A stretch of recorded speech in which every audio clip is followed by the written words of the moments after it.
So, we fucked up first off. We said we were going to do this weekly, and it's probably been about, we were doing 3 episodes, and we took about 6 weeks off. But, has it been that long?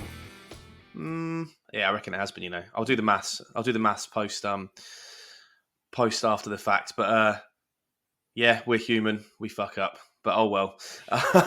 Anyway, we have been busy. We have been busy. Yeah, we have been busy doing shit. Yeah, we've not been resting on our laurels. So, James, what's new with you? We first took a break initially, so you could go on holiday, scumbag. About time. Yeah, about true. time. How long did you go without holiday? 2 years. 2 years. Like I had days off. I had days off and stuff like that. Yeah, no, holidays are something that they're I think they're really important. We need breaks. I did. Again, being self-employed in the building trade and with the gym, I think I went about 5 years without a holiday once because I had to, you budget. Not woe is me. There's probably multiple people that go, yeah, that's about right. But you just lead to burnout because all you're doing is working and you're not having any fun time. Yeah. Cool. That's true. Anything else new with you, bud? Apart from your mustache? No, yeah, the beard. That's why we've been off. It's taken me 6 weeks to shave this beard off. It took a long time. Yeah, that's good. That's it. That's the only real difference there. You need a Vote Pedro t-shirt on, but yeah. I am going to get one. I am going to get a Vote Pedro t-shirt.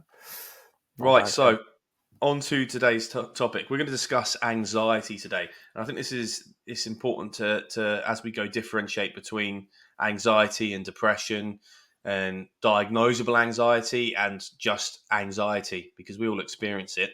So I've got my little show notes. You'll see me glancing those. But how does, in your opinion, because you're way more of an expert on this than I am, how does an anxiety differ from the everyday pressures of life? Yeah, well, anxiety isn't a dirty word for a start. It's perfectly natural to feel anxious. It's part of our survival instinct. It's actually essential to survival. And we probably needed it more thousands of years ago, where we didn't live in nice, heated, warm houses with hot and cold running water and fridges, etc. And we were being hunted by other humans and animals. That makes perfect sense to me. It's part of that fight or flight system, or fight, flight, or freeze system that we have, and it's that those butterflies in the stomach is essentially, from a science perspective, it's blood drawing from your organs, it's slowing your digestive system down. It's getting your muscles pumped full of blood and oxygen to go, I'm ready for a fight here, or to run very fast from that saber-toothed tiger. So yeah, that's it. So when we feel threatened, our adrenal glands dump adrenaline into our bloodstream, which increases our heart rate.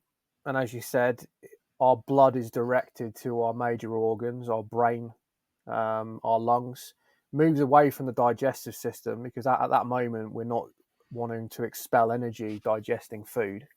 That's why sometimes we'll talk about symptoms later on, I imagine, but some symptoms can be losing bowel control. Yeah, that makes sense. That makes sense. You start to sweat because our blood plays a huge part in keeping our body temperature at a steady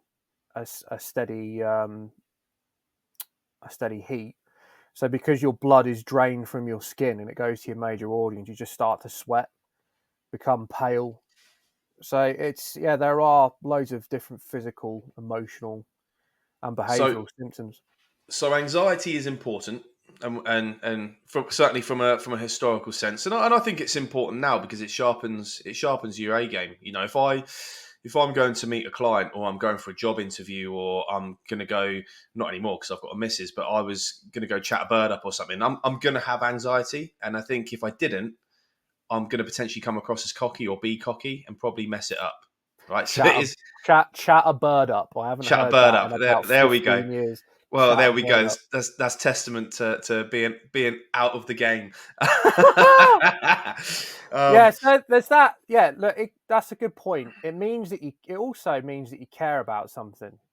If your feelings of anxiety or anxiousness can be managed, they could be a great tool because it motivates you to get your butt in gear. It's like, right, I'm preparing for an interview, or I'm preparing to go meet this person. I'm going to put more thought and care and diligence into getting ready for it. But the original question, what's the difference between that and pressure? Unfortunately, we all have to deal with pressures, whatever that may be. Paying bills, looking after your children, going to work, whatever those pressures may be, we all have to deal with them. It's anxiety and pressure become an issue where you cannot cope with those pressures. And anxiety, therefore, because anxiety is an emotional response, it clouds your ability to problem solve and deal with those pressures. So and that leads nicely as well into again causes and triggers, and where anxiety can be a problem in the modern world, or can be a problem Okay. for people. So where do you think it can be? It can really be a problem where people are struggling to manage anxiety, or why do you think people are struggling to manage anxiety so much these days? Because it is a big problem now. There's there's anxiety disorder that's diagnosable, and Mm-hmm. there are people that are, I think it's fair to say there are people that won't go chat up birds because they're crippled by it, right? Yeah, Or yeah. won't go for job opportunities because they can't manage that anxiety, which, as we've established, is a good feeling. And as you said it, which I agree with, it means you care, it means you give a shit. Mm-hmm. So when it gets to that point where people can't, it's that sink or swim, and they're just sinking. Well, first off, every person's different, and they cope with feelings of anxiety differently, and that can be fed by lots of different things. Like, first off, genetics. Um, we're not all born with the same capabilities to cope with different feelings. So there's the genetic part of thing. You could be born, and just because of whatever was at play, your parental and your rest of your family lineage, you could literally scream in someone's face, and they're just like, yeah, whatever. They're so laid back they fall asleep standing up. Now I'm using hyperbole. Mm. But then at the other end, you could be the type of person that's born where you just cannot deal with things stacking up against you, or you can't deal with pressure. It's almost like a jack in the box that never goes off. It just doesn't go off, and you just constantly. So that's the other end of the spectrum, I suppose. So there's genetics are at play. Then there's obviously what happens to you in life. It's life events. If you go have a childhood where you're constantly, let's say, for example, moving about, having to consistently restart friendship groups, it's going to affect the way especially as a child, it's going to affect the way that you are formed throughout the rest of your life. So Yeah, genetics that play a that part in makes how you manage anxiety, your life events, education, friendship groups, how you're taught about it, for example, as well. I wasn't certainly educated mm. on anxiety from probably in biology. Maybe we probably talked about fight or flight, but we Yes, didn't yeah. But go into coping mechanisms or managing it. no, that's true, and I think what I think a real highlight there that just made sense. You said about obviously moving around and having to make new friends and stuff. Someone who's been attacked by a dog. I mean, look, you and me both love dogs. They're awesome things. Things, that's a bit the wrong word to say, but they're awesome. But I remember a good mate of mine now was a gym member, a guy called Noel. He was absolutely terrified of OP. Now look, I've got a little blue staffy that's muscle bound, and they've got the bad name, so I kind of get some people being cautious if they don't know the dog breed. But Mm-hmm. she's the soppiest thing you've ever met. Yeah, Noel would she's a lovely wince. dog. Yeah, Noel would wince in fear every time he saw her, and I'm like, dude. And he's like, I know she's lovely. I've been attacked when I was younger a couple of times by dogs, and one of them was a staffy. And I'm like, you know what? That makes perfect sense. I was like, just through repetition. He doesn't have a staffy now, but he's got a big golden retriever. Hmm. He loves it now. He loves having. I'm sure it's a golden retriever, but he loves dogs now because he's, again, through repetition he has got over it. So maybe there is something in that, but it totally makes sense if you've had bad experiences. Well, that's anxiety being a good thing. Be cautious next time you go near something with teeth, because Yeah. evidence says, or history says, that they bite. Um, Absolutely. So, what are some of the impacts of anxiety then? If Um, we, well, again, you know how I like to consider a thing holistically, so physically and psychologically. With anxiety, if you are, for example, chronically bothered by it, or let's say you've been diagnosed with an anxiety disorder, if you're constantly just firing on emotion, because remember, if we go back to mental health at its core, is someone's mental health can be measured how we think, feel, and act. All right. The way I like to describe it, it's more of an equation. It's think plus feel equals actions. What I yeah, mean by that is we have part of our brain that is for thinking and problem solving, it's logic. We have part of our brain that is fed by emotions, it's how we feel about certain things. And then when we add those two together, at the output is an action. All right. So, in this sense, if we're talking about anxiety being an issue, you've just got an imbalance in your equation because you're fully on emotion. mm, Fear, your feelings of fear, feelings of frustration, loneliness, anger, they're clouding your ability to think. So, a bit like you use the example of Nolan the dog. He had the incident with the dog. Now, the logic part of his brain, it said, well, this is a completely different dog, and this is years later with Opie. That's switched off right now. It's not switched off, but it's just completely been it's overshadowed. overshadowed by the feelings. So he's not Yeah, thinking logically. He's not thinking, well, that was years ago. This is a completely different dog, a completely different situation, because he just sees the dog and instantly goes, I'm scared. I need to get out of here. I'm worried. I'm feeling frustrated. And it's just clouding his ability to think. And therefore, you've got an imbalance of actions. So you've got the psychological thing, it's just emotions. Physically, if it goes on for a long time, if you're anxious long term and you can't manage it, it can affect your ability to sleep. All right. You look for short term fixes. All right. So you're looking for comfort. So maybe you will comfort eat. You'll just base your diet around ultra processed foods because you're getting that quick dopamine, aren't you? Oh, if I have some yeah, chocolate, I'll feel better. I'll feel better. And then you're less likely to look after yourself physically, right? Because you just feel like you don't have the energy to go and exercise. And you'll start to see some of these physical symptoms, all right? It also could be you just switch off to eating and drinking. So you lose a lot of weight, you could gain a lot of weight. And there's also, so there's the psychological, there's the physical, and then there's also the behavioral. You may start to see it in the person, avoiding things, snapping really easily, uncharacteristic like behavior of that person that you just don't see before, a change in their personality, for example. These I all think could be signs. I think that's really useful as well, because my rightly or wrongly, my sort of perception of someone suffering from anxiety generally is, I mean, we've all seen the sort of, have the image in your head of someone shaking in the corner, but it's inaction. It's people are too scared to do something because they're Hmm. scared of the what if, what could happen. They're worrying about tomorrow's problems now, and that leads to inaction. But actually, or lack of action, to clear my mumbling up. But actually, yeah, that could, and I think I've experienced that from people before, actually, where they have snapped. They have been quite aggressive, overtly aggressive, because actually they're Cobra Kai, they're strike first. Yeah, they're just wired. Yeah, they're They're just just just wired. living in that fight or flight. Yeah, and they're maybe stuck. Maybe their default is fight rather than flight. Yeah, I hadn't actually thought about it that way. So that's interesting.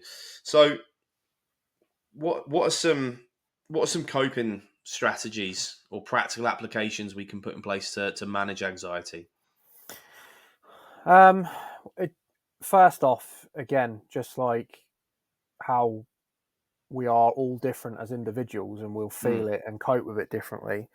Same thing with the strategies that we select. It's really a trial and error thing, and it's going to look different for every person. There may be, there are, like, for example, the first thing would be if you are not able to cope, you're constantly worrying about things that have happened, or constantly worrying about things that could happen, or both, and you have some of the psychological, physical, or behavioral things we've been talking about. The first thing is go and seek professional help, which traditionally starts at your GP. It could be private healthcare if you have that, and go and speak to a specialist. All right, to find out what is going on. It could be a short-term issue. Maybe it's been kicked off by something like a life event, losing someone, bereavement. Maybe you've been mugged or something like that Or in a car accident. even something as, well, I say simple as, but it's a tough economic climate at the minute. Yeah, it People are could having be. to work. People are having to work more hours. Maybe they've lost their job and they're looking for new jobs. I can certainly see why that could lead to anxiety in terms of getting new or moving forward. So what that looks like, once you go and speak to like your GP, they will point you or give you options. Now, some of those options could be medication, all right, to kind of help you manage those feelings of anxiety. They could be talking therapy, such as cognitive behavioral therapy or acceptance therapy. They could be prescribing exercise. They could look at your nutrition, what you're eating, like start to think, and drinking, start to think about stimulants like caffeine, for example. Yeah, Like how many cups of coffee? Because if you've got an issue of anxiety, it's not good to drink 4 cups of coffee a day, or big ten of monsters gonna spiral that. Yeah. exactly. So it's more than likely gonna be a multi-prong strategy to figure it out. But it just depends. Like, speaking from experience, um, all of my mental health issues. So, just for clarity, I was diagnosed with bipolar disorder in 2018. And then later on diagnosed with generalized anxiety disorder, or referred to as GAD, complex post-traumatic stress disorder, PTSD, and then obsessive compulsive disorder. So those three conditions, I So meet the criteria. just to Yeah, clarify, sorry, the bipolar diagnosis was a misdiagnosis. yeah, I think so.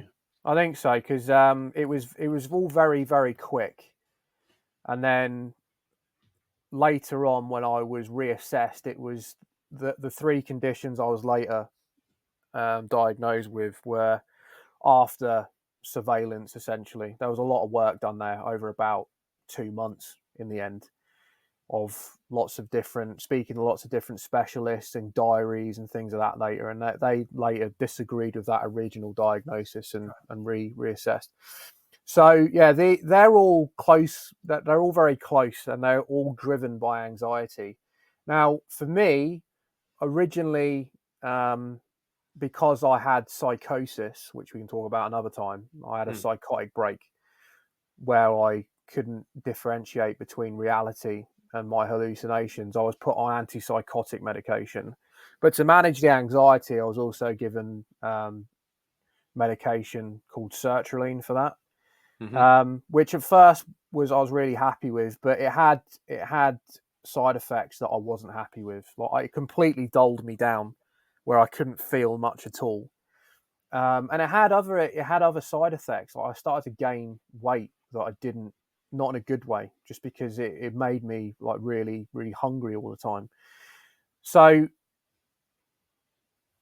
for me, medication was not the answer. It's a mixture of talking therapies and managing what I eat and drink. so nutrition, managing stimulants, and doing like personal development. For other people, that could be they just want to be on the medication. They just need a little thing to help them, right? And they don't need the rest of it. For others, it will be just talking therapies. For other people, they will just concentrate on the nutrition and exercise. What I would say in summary, everybody's different, and Hmm. you should really, if it was me, I would consider all my options. I think that's quite a good approach. It's looking at everything and looking at it as a big picture, even plotting it out. And right, I'm a fan of visuals. I like to draw stuff down or put words in bubbles and or options down, if that makes sense, Mhm. and actually look at it and pros and cons of each one. But that's quite hard if you're stuck in the moment. In fairness, if you are suffering, and that's where professional help could be an option there. In terms of everyday anxiety, which we all get at times, maybe not every day, but when I call it everyday anxiety, just the anxieties that we get before going into meetings, into situations maybe we're not as used to. What do you do to manage that? I use our bearings. They come That's back to everything.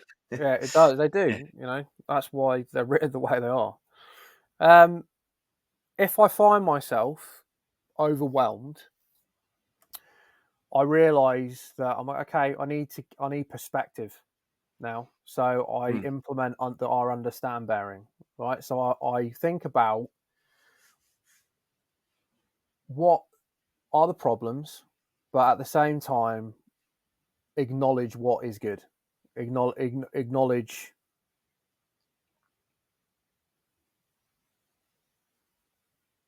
I suppose acknowledge what is real and what's not. Because Mm. with anxiety, as I said, because it's so fed by emotion, it just clouds logic and it gets you stuck, not in the present, but it gets you exploring the past or the future or both at the same time.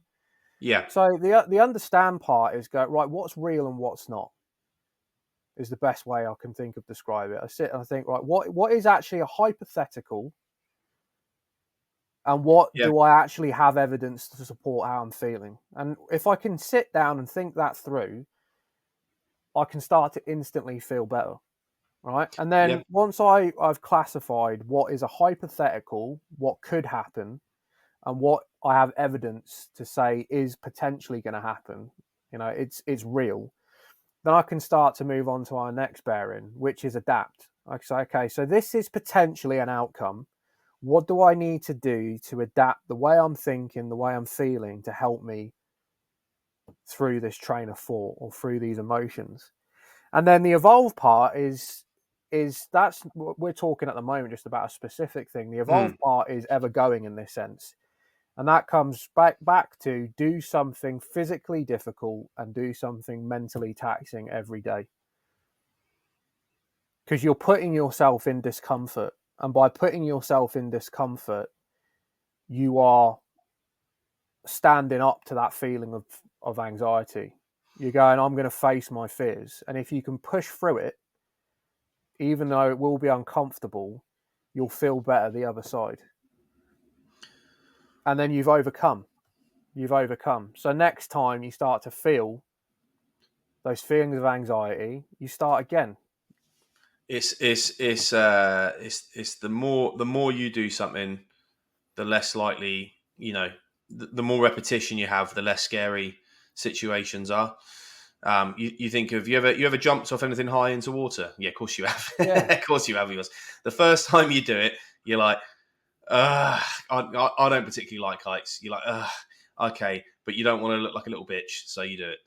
And then the second yeah. time you do it, you're like, but then you're like, I didn't die last time, so I'm not going to die this time. But I could do. But then you don't, and then you start having fun with it the more you do it. Mm-hmm. I approach it slightly differently, very similar but slightly differently. So I I read the Chimp Paradox years ago, and from what I muddled memories of reading that there's a few sort of key things I took away with that. And I always, when I get anxious about something, about a task or having to do something, I always start with, and I don't think it's in there. It might be. I can't remember. But I always start with about 10 deep breaths, just knowing that it's that fight or flight. My muscles and whatnot want oxygen because blood's pumping, so I feed it, and Hmm. then I treat the anxiety as that chimp. I make it a sentient thing in my head that I'm now reasoning with, and I go through a bit like the understands, but I have a conversation with it, and I'm like, right, what can go wrong? What, as you say, what's realistic and what's not realistic?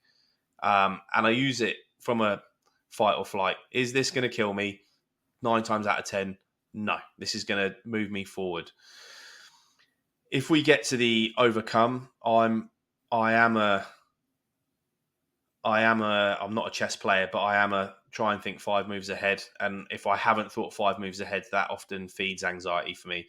So I like to have a plan in place to probably almost I like to catastrophize actually and go, right, what Hmm. do I do in this situation? What do I do in this situation? What do I do in that situation? Just so I know that I've got an answer for everything.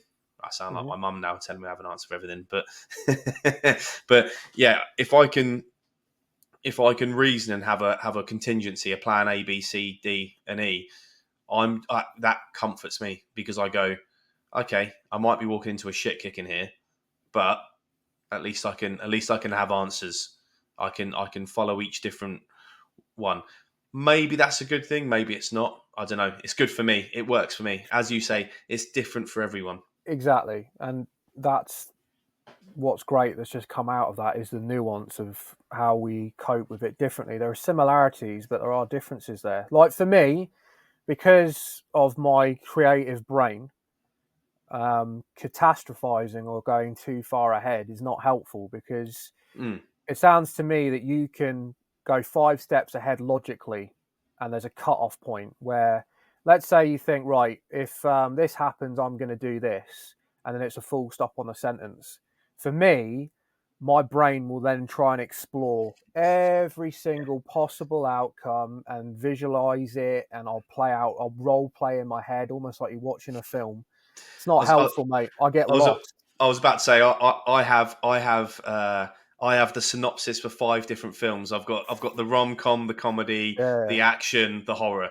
Right? yeah, yeah. Yeah, and what you're saying is I get is you then you write the whole movie. I write the movie. I Yeah, write the movie that, and then I start visualizing it. And then if I'm yeah. really unwell, which, we've seen before, I start to try and live it. And then I start to get confused about what's real and what's not. So there's just proof in the pudding there. Yeah. Everyone copes with things differently. Mm. What is kind of unique with anxiety? I think I don't know about you, but I kind of grew up with an understanding of what depression was, or it wasn't even an understanding; it was just a word that was used, so I was aware of it.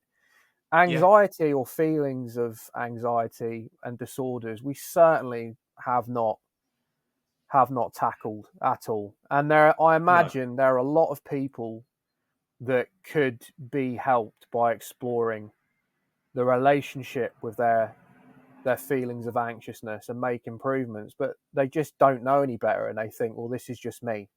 This is who I'm a worrier, or I fly off the handle really easily. There's if we're on the film trend, I mean the way anxiety and depression were explained to me is and again there's a really nice speech in Kung Fu Panda of all films where again it's a bit different to this, but again if you're depressed you're living in the past, if you're anxious you're worried about tomorrow, if you're living in the now, well it's called the present for a reason because it's a gift, right? Yeah, makes sense. It's if people that it's very hard for most people to do, but people that live right in the moment, right in the present, they're they're not generally depressed or anxious at that point. And Hmm. actually, another good tool is to be able to bring yourself round into the present. If you find yourself catastrophizing, because that's for me what anxiety is for me is I catastrophize. I go Hmm. and I can't control that sort of catastrophizing feeling. It's bringing that round to going, how do I stay right now in the present? Mm. What do you do to just before we close out? Well, what do you do to stay in the present? Because you're quite good at this. Um, Well, first off, it took a lot of practice, a lot of development in learning how to do it. Um, I give myself the space. If I catch myself ruminating, like obsessing over a thought or a worry or something that's happened in the past, I literally put a roadblock in my brain. I go, okay, stop for a second. I allow myself to think about it and I ask questions about that thought. Why am I thinking about it? Where's this thought come from? Is there a reason or is it just popped into my head?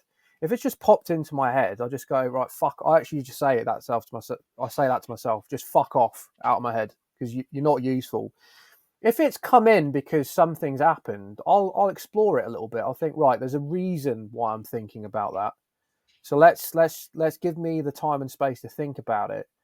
Give me the kind of I'll marinate in it for a bit and go, all right, where okay, there is some use to this. I'm thinking about it because of X, Y, and Z. And I go, all right, I've thought that through.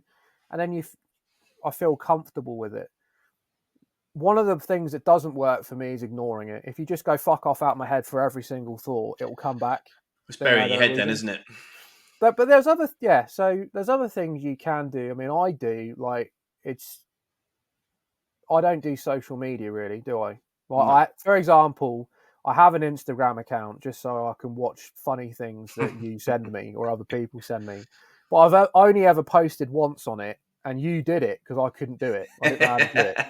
Yeah. So, kill switch engage, right? Kill switch engage. Yeah, that's the only post on my Instagram account because it's not good for me.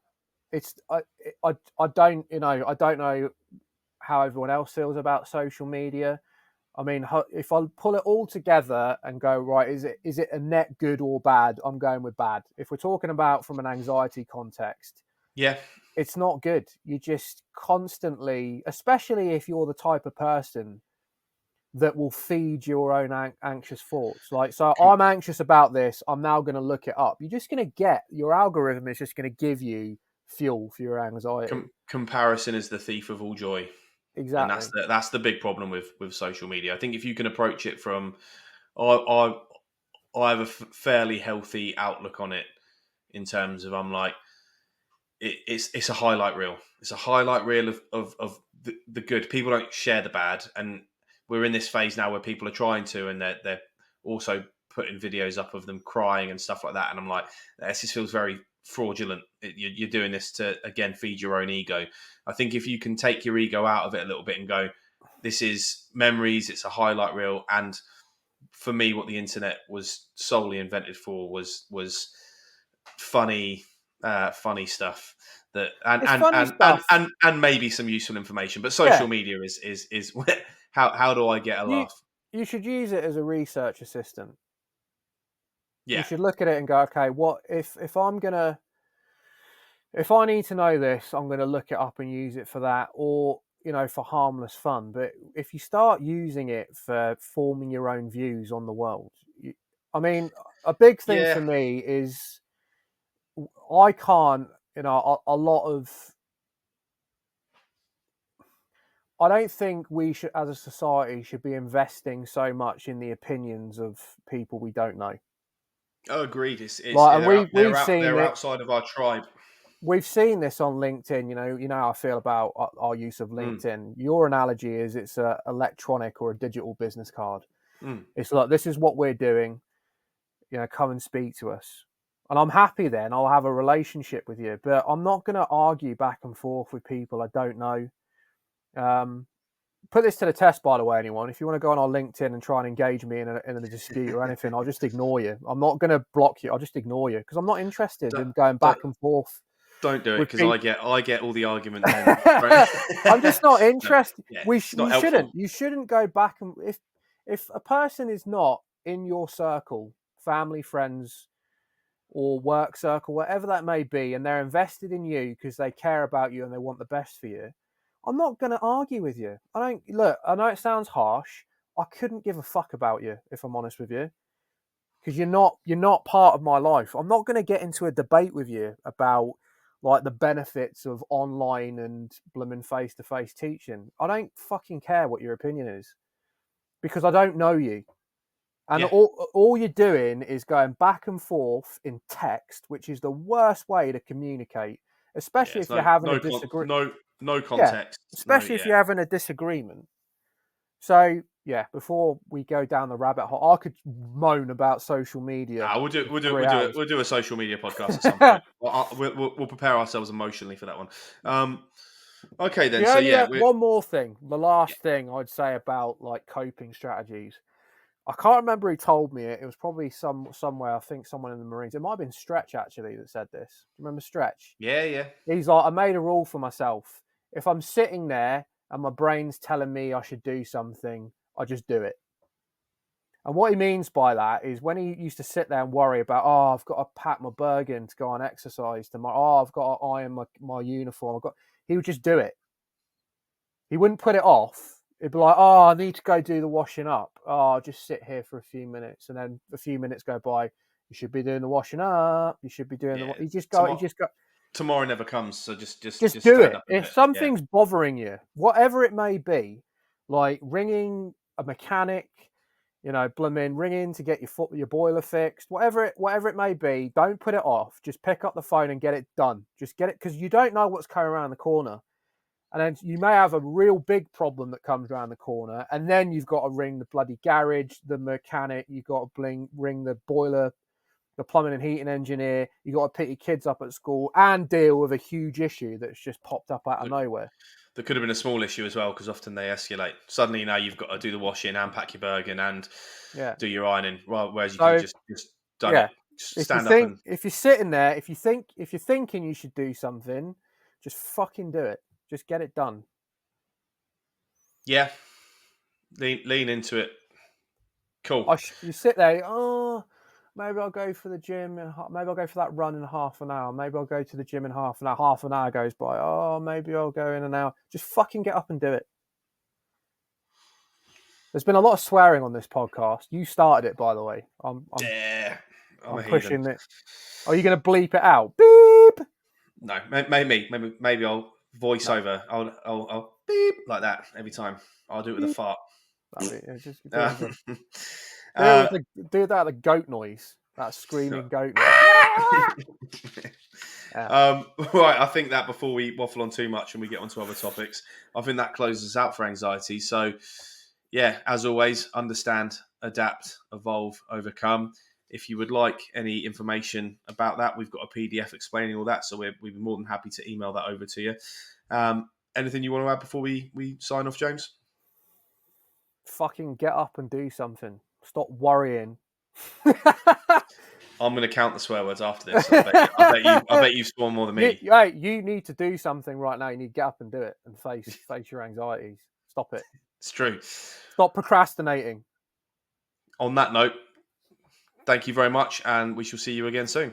See you later, people. Ta-ta for now.